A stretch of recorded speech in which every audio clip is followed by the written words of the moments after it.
ফাগুনের বিয়ের মণ্ডপে বিদ্যাকে সিঁদুর পরিয়ে বিয়ে করার প্ল্যান করল রিত। সম্পূর্ণ জানতে হলে দেখতে থাকো। গল্পে শুরুতেই দেখা যায় যে ফাগুনের বিয়ের মণ্ডপেই কেস ঘটানোর প্ল্যান করছে রিত, কিন্তু সেটা ছোটকা এখনো পর্যন্ত জানে না।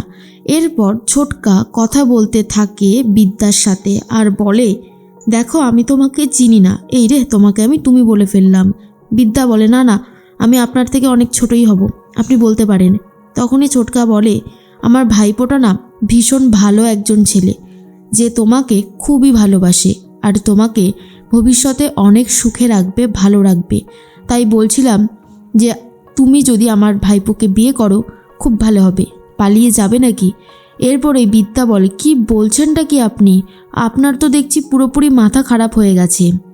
দেখুন, দয়া করে আপনি এ সমস্ত কথা বলবেন না, এগুলো শুনতে না একদমই ভালো লাগে না। আর উনি একজনকে বিয়ে করতে চলেছে, তার সাথে সব কিছু ঠিক হয়ে রয়েছে। এখন যদি উনি আমাকে বিয়ে করে তাহলে এই সংসার কোনোদিনও সুখের হবে না। অন্যকে কাঁদিয়ে কোনোদিনও নিজে সুখী হওয়া যায় না। যে মেয়েটা মনে মনে ওকে নিয়ে স্বপ্ন দেখেছে, ওকে ভালোবেসেছে, তার জায়গাটা আপনি বুঝতে পারছেন তো? এরপরেই ছোটকা তখন বলে, শোনো না, বলছি তোমার নামটা কি? এরপর যখন নাম পরিচয় বলতে যাবে তখনই রিত এসে ফোনটা নিয়ে নেয় আর বলে, আরে শোনো, তুমি এত রেগে যেও না, আমি তোমাকেই বিয়ে করব, চিন্তা করো না। এই বলেই ফোনটা কেটে দেয়।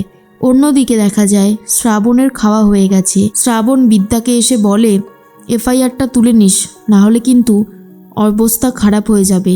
আমি চাই না তোর অবস্থা খুব একটা খারাপ হোক। বিদ্যা তখন বলে, এফআইআর আমি তুলব না, তার জন্য যা যা করতে হয় তুই করতে পারিস, আমার কিছুই আসে যায় না, কিন্তু এফআইআর আমি তুলব না।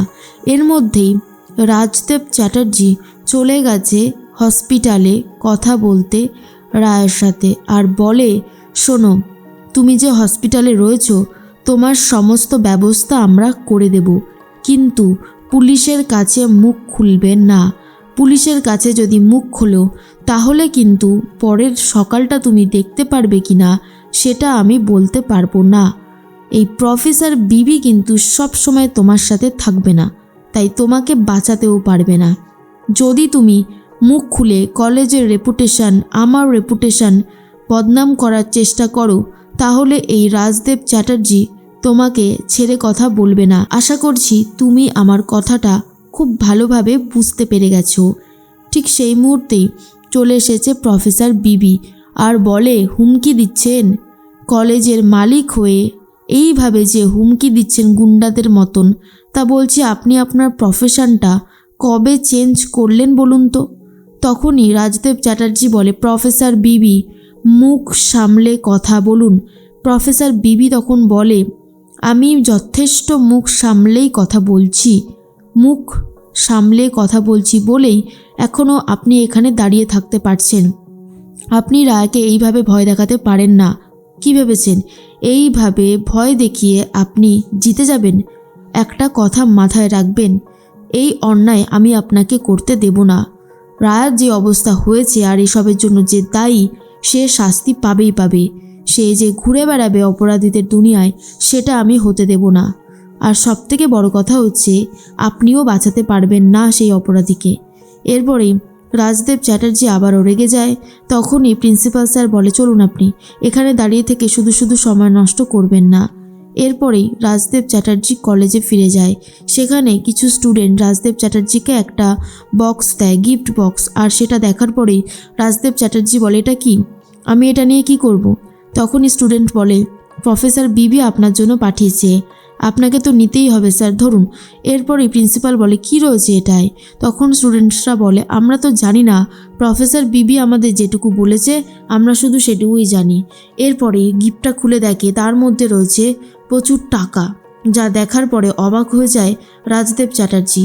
এরপরেই ফোন করে প্রফেসর বিবি আর বলে, এতক্ষণে নিশ্চয়ই আমার স্টুডেন্টের দেওয়া টাকাটা আপনি পেয়ে গেছেন, তো খুব ভালোই হয়েছে। ওখানে কিন্তু অনেক টাকা আছে, আপনি যেই টাকাটা পাঠিয়েছিলেন 26 লাখ, সেই টাকাটাই কিন্তু ওখানে আছে। তবে ওখানে 11,000 টাকা কম আছে, কারণ ওই 11,000 টাকা আমি আপনার স্টুডেন্টের চিকিৎসার ক্ষেত্রে কাজে লাগিয়েছি, আপনার কিছুটা পূর্ণ করেছি বলতে পারেন। ওই টাকা দিয়ে তো আমাকে বিপদে ফেলতে চেয়েছিলেন, কি পেরেছেন বিপদে ফেলতে? একটা কথা জেনে রাখবেন, যদি ভাবেন যে আপনি জিতে গেছেন তাহলে খুব ভুল ভাবছেন, কারণ আমি আপনাকে জিততে দেব না। তার জন্য আমাকে যা যা করতে হবে আমি সবটাই করব, কিন্তু আমি আপনাকে কোনোভাবেই জিততে দেব না। অন্যদিকে দেখা যায় রাজদেব চ্যাটার্জি বলে, এই প্রফেসর বিবি, আপনি আমাকে চেনেন না। হ্যাঁ, আমার বাড়িতে একটা বিয়ের অনুষ্ঠান রয়েছে, আমার ছেলের বৌভাতে আপনাকে নেমন্তন্ন করব, আপনি কিন্তু আসবেন। আর তখন আপনি জানতে পারবেন ওই বিয়েতে কাদের কাদের নেমন্তন্ন আমি করেছি, কাদের সাথে আমার পরিচয় রয়েছে। আপনি না কিছুই করে উঠতে পারবেন না, ওইসব ফাঁকা হুমকি আমাকে দিতে আসবেন না। কিন্তু প্রফেসর বিবিও বলে দেয়, আমি কি করতে পারি আর কি পারি না সেটা হয়তো আপনি এতদিনে জেনে গেছেন, তাই একটু হলেও আপনি আমাকে ভয় পেয়ে চলেন, আর সেটা কিন্তু আমি জানি। এর মধ্যেই ফোন কেটে দেয় রাজদেব চ্যাটার্জি। তখনই স্টুডেন্টরা বলে, স্যার আপনার ছেলের বউ ভাত? কই স্যার, আমাদের তো নেমন্তন্ন করলেন না। ওকে স্যার, নেমন্তন্ন না করলে কি হয়েছে, আমরা সঠিক সময়ে পৌঁছে যাব গিফট নিয়ে, গিফট না হলে পাঠিয়ে দেবো স্যার। তখন রাজদেব চ্যাটার্জি বলে, তোমার সাহস দেখে তো আমি অবাক হয়ে যাচ্ছি, তুমি কাকে অপমান করছো জানো? এই কলেজের মালিক রাজদেব চ্যাটার্জিকে। তখনই স্টুডেন্টরা বলে, তো কী হয়েছে স্যার? স্যার একটা কথা জেনে রাখবেন, স্টুডেন্টদের ক্ষমতাও কিন্তু কিছু কম নয়। তারা যদি তাদের স্টুডেন্টস পাওয়ারটা দেখাতে থাকে তাহলে অনেক স্যার ম্যাডামই যারা কুকীর্তি করে বেড়ায় তারা কিন্তু ধোপে টিকবে না, এই কথাটা ভালো করে জেনে রাখবেন। এরপরেই রায়ার সাথে হসপিটালে দেখা করতে যায় প্রফেসর বিবি আর বলে, শোনো রায়া, 2-3 দিন আমি তোমার কাছে দেখা করতে আসতে পারবো না, কারণ আমার বাড়িতে আমার বোনের বিয়ে রয়েছে, আর আমি আমার সৎ মাকে কথা দিয়েছিলাম বোনের বিয়েটা খুব ভালোভাবে দেওয়ার চেষ্টা করব। তাই বলছি আমি কয়েকদিন আসতে পারবো না, কিন্তু তুমি চিন্তা করো না, তোমার বন্ধুরা সবসময় তোমার পাশে থাকবে, কোনো অসুবিধা হলে অবশ্যই আমাকে ফোন করবে, আমি আসবই। এরপরেই ফাগুনের অনুষ্ঠান শুরু হয়ে যায়। ফাগুনের জন্য আইবুড়ো ভাতের প্রিপারেশন হয়, সবাই মিলে অনেক পদ রান্না করে খাওয়াবে বলে ফাগুনকে। অন্যদিকে রিত ফোন করেছে আর বলে, আমি কিন্তু সব প্ল্যান রেডি রেখে দিয়েছি, আপনার সাথেই কিন্তু আমার বিয়েটা হবে, কেউ কিন্তু আটকাতে পারবে না। তখন প্রফেসর বিবি বলে, প্লিজ আপনি এসব স্বপ্ন দেখা বন্ধ করুন, আপনার সাথে কখনোই আমার বিয়ে হতে পারে না, কারণ আপনি একজন অন্য কাউকে কথা দিয়েছেন। তখন রিত বলে, বিয়ের মণ্ডপে তো আপনি আসবেনই, আমি তো খুব ভালো মতন জানি, আমি আপনার জন্য একটা শাড়ি পাঠাবো, আর সেই শাড়িটা পরবেন। আপনার বাড়িতেও তো একটা বিয়ে আছে, খুব আনন্দ হচ্ছে জানেন তো। কিন্তু রিত কী করে জেনে গেল প্রফেসর বিবির বাড়িতেও বিয়ে আছে, সেটা নিয়ে সন্দেহ প্রকাশ করতে থাকে প্রফেসর বিবি। আর রিত ঠিক করে বিয়ের মণ্ডপে বিয়ে করবে ফাগুনের দিদি প্রফেসর বিবিকে।